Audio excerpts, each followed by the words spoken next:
कैसे हैं आप लोग। आई होप कि आप बहुत अच्छे हैं और आप अपनी स्टडी अच्छी तरह से कर रहे हैं। हम आपको इस वीडियो में जीवन की उत्पत्ति की आधुनिक परिकल्पना के बारे में चर्चा करेंगे। जीवन की उत्पत्ति की जो आधुनिक परिकल्पना है, जिसे हम रासायनिक उद्विकास कहते हैं, यह एक बहुत लंबी प्रक्रिया है, लेकिन हमने इस प्रक्रिया को सरल बनाने के लिए बहुत आसान भाषा और इसको सिंपल चरणों में बांटने की कोशिश की है। लेकिन आप इस वीडियो को जो है स्किप करके न कतई ना देखें, इसे अंत तक देखें। आइए हम स्टार्ट करते हैं आधुनिक परिकल्पना। देखिए, ये परिकल्पना जो है एक रूसी वैज्ञानिक, जिन्हें हम A.I. ओपायरिन कहते हैं, उन्होंने जो है इसका प्रतिपादन किया था। ये परिकल्पना 1936 में उन्होंने अपनी पुस्तक ओरिजिन ऑफ लाइफ में प्रकाशित कराई थी। इस परिकल्पना के अनुसार आज से करोड़ों वर्ष पहले जो है आदि पृथ्वी पर जो है विशेष प्रकार की भौतिक और रासायनिक प्रक्रियाएं होती थीं, जिनके फलस्वरूप नए नए अकार्बनिक और कार्बनिक पदार्थ बनते थे। इन पदार्थों के संगठित होने से जो है जटिल यौगिक बने। फिर इन अजीव कार्बनिक यौगिकों के समुच्चय से एक ऐसी संरचना का निर्माण हुआ जिसमें जीवन के लक्षण पाए जाते थे। इस परिकल्पना को ओपायरिन का सिद्धांत भी कहा जाता है। पृथ्वी पर जीवन की उत्पत्ति की संपूर्ण प्रक्रिया को स्पष्ट करने के लिए इस सिद्धांत को 8 चरणों में बांटा गया है। पहला चरण है, इस चरण में जो है सरल अणुओं का विकास हुआ। आदि पृथ्वी के वायुमंडल में जो है उच्च ताप ऊर्जा के स्रोत मौजूद थे और इन स्रोतों के प्रभाव के कारण उस समय उपस्थित कार्बन और हाइड्रोजन ने आपस में संयोग करके मीथेन और नाइट्रोजन और हाइड्रोजन ने संयोग करके जो है अमोनिया और ऑक्सीजन और हाइड्रोजन ने संयोग करके जो है जल जैसे सरल अणुओं का निर्माण किया। तो प्रथम चरण में क्या हुआ? सरल अणुओं का निर्माण हुआ। अब है इसका द्वितीय चरण। इस चरण में जो है जो कि आपके हाइड्रोकार्बन थे, जैसे मीथेन है, एथेन है, प्रोपेन है, ब्यूटेन है, इन सभी ने जो है जल वाष्प के साथ क्या है संयोग करके जो है सरल कार्बनिक यौगिकों का निर्माण किया। कैसे यौगिक बने? सरल कार्बनिक यौगिक जैसे एल्कोहल, एल्डिहाइड्स, कीटोन, कार्बनिक और अम्ल, ये जो है सरल कार्बनिक यौगिक थे। अब इसके बाद है तीसरा चरण। तो तीसरे चरण में जो सरल कार्बनिक यौगिक जैसे थे शर्कराएं थी, एमिनो अम्ल थी, वसा अम्ल थे, इनकी इकाइयों ने जो है आपस में जुड़कर जटिल कार्बनिक यौगिकों का निर्माण किया। तो ये जटिल कार्बनिक यौगिक कौन कौन से थे? जैसे पॉलीसैकेराइड्स, वसा, प्रोटीन्स और न्यूक्लियोटाइड्स, ये सभी जो है जटिल कार्बनिक यौगिक जो है तीसरे चरण में बनी। तो तीसरे चरण में क्या हुआ? जटिल कार्बनिक यौगिकों का निर्माण हुआ। फिर इसके बाद जो है चौथा चरण आया।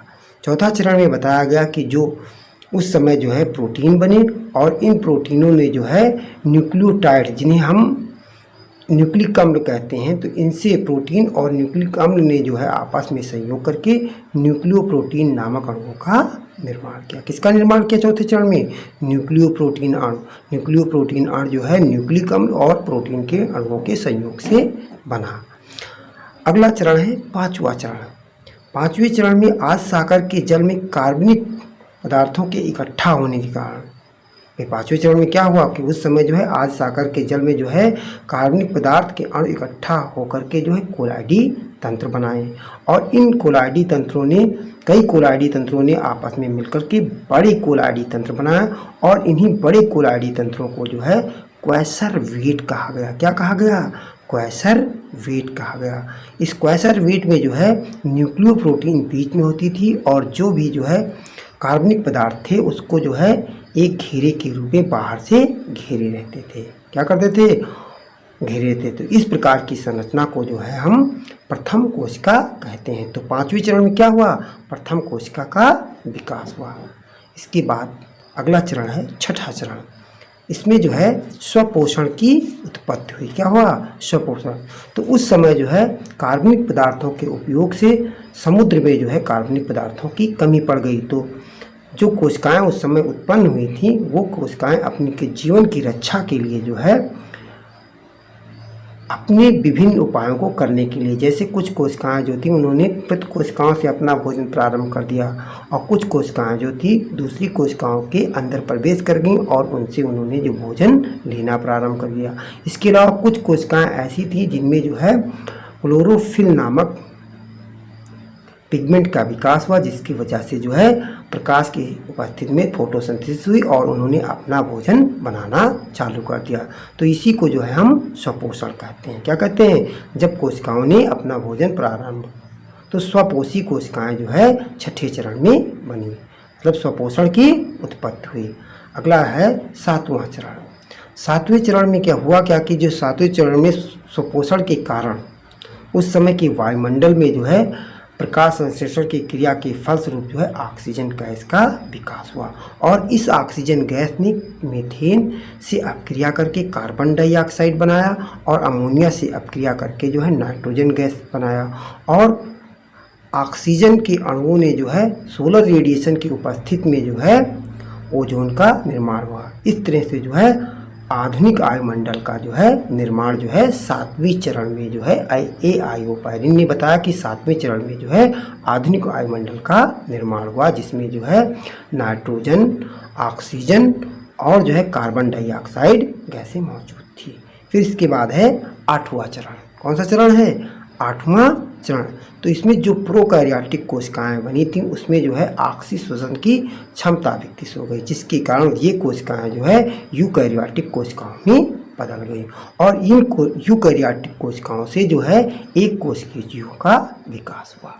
तो इस प्रकार जो है AIOPACIN ने अपनी सिद्धांत, जिसे हम ओपैरिन का सिद्धांत कहते हैं, में जो है जीवों की उत्पत्ति को जो है 7 चरणों में दर्शाया है कि उस समय आदि वायुमंडल के या आदि पृथ्वी पर जो है जीव जो है इस प्रकार उत्पन्न हुए। तो हम आशा करते हैं कि आप सभी लोगों को ये वीडियो पसंद आया होगा। आप इस वीडियो को लाइक करें और मेरे चैनल को सब्सक्राइब करना ना भूलें, जिससे